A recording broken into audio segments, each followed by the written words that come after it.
अस्सलाम वालेकुम दोस्तों, मैं हूं अमजद अली और आप देख रहे हैं मेरा Facebook page school education videos. अपनी बात का आगाज़ करने से पहले मैं आपसे एक सवाल पूछना चाहूँगा कि आज आप जिस पेशे से भी मुंसलिक हैं, क्या आपने बचपन से इसमें आने का ख्वाब देखा था? तो आप में से अक्सरियत का जवाब ये होगा कि हम हादसतन इस पेशे से मुंसलिक हो गए। तो सोचिए, हमारे बच्चों का मुस्तकबिल कैसा होगा जब उस्ताद कमरा जमात में बच्चों से ये सवाल पूछता है कि बेटा आप बड़े होकर कौन सा पेशा इख्तियार करोगे, तो ज़्यादातर बच्चे रटे रटाए जवाब ही देते हैं। अगर मान भी लिया जाए कि बच्चे अपने इस ख्वाब के बारे में क्लियर हैं, तो ज़रा बताइए कि बड़े होकर कितने बच्चे बताए गए पेशे को इख्तियार करते हैं? मेरे अंदाजे के मुताबिक 100 में से 1 या सिर्फ 2 बच्चे। हम गलती कहाँ पर कर रहे हैं कि हम मनसूबाबंदी के मैदान में पूरी तरह से नाकाम हो चुके हैं।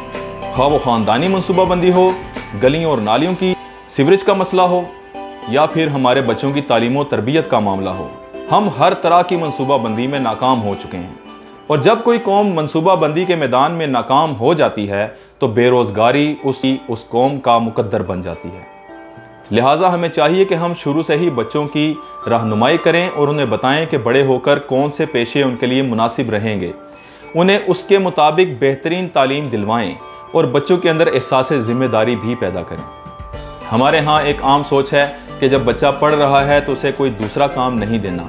हालांकि तहकीक बताती है कि जो बच्चे अपनी तालीम के साथ साथ पार्ट टाइम जॉब करते हैं, उनमें एहसास ज़िम्मेदारी बहुत ज़्यादा होता है और दुनिया के हकीकी मसाइल से निपटने का ज़्यादा तजुर्बा भी उन्हीं बच्चों को होता है। हमारे माशरे के अंदर ऐसे कई आपको जुमले मिलेंगे कि जब वक्त आएगा तो देखा जाएगा, और जब वक्त आता है तो हम सब देखते हैं कि पाकिस्तान में बढ़ती हुई बेरोज़गारी इसी जुमले का सबब है कि जब वक्त आएगा तो देखा जाएगा। हमें वक्त आने से पहले उसके बारे में सोचना चाहिए, फिक्र करनी चाहिए, ताकि हमारे बच्चे ऐन उस वक्त जब उन्हें उस मुलाजमत की या उस कारोबार की ज़रूरत हो तो उनकी तालीम मुकम्मल होते ही वो कायम हो चुकी हो।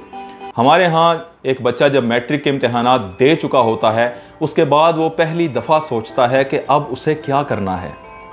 यही सवाल अगर वो अपने आप से 4 साल या 5 साल पहले करता और ऐन उसके मुताबिक तैयारी करता तो शायद अब वो अपनी मंजिल की जानिब आधा सफ़र तय कर चुका होता। एक बहुत ही बुरी सोच और भी है, वो ये कि हमारा बच्चा ये देखता है कि उसके मैट्रिक के इम्तिहान में नंबर कितने आएंगे। वो इसके बारे में यकीनी सूरत हाल से आगाह नहीं होता और उसे ये भी मालूम नहीं होता कि उसके दिए गए इम्तिहानात में उसका रिज़ल्ट कैसा आ सकता है। बच्चा ये तसव्वुर कर लेता है कि अगर उसके नंबर ज़्यादा अच्छे आएंगे तो वो किसी अच्छी फील्ड में चला जाएगा, जैसे मेडिकल या इंजीनियरिंग या कंप्यूटर साइंसेस।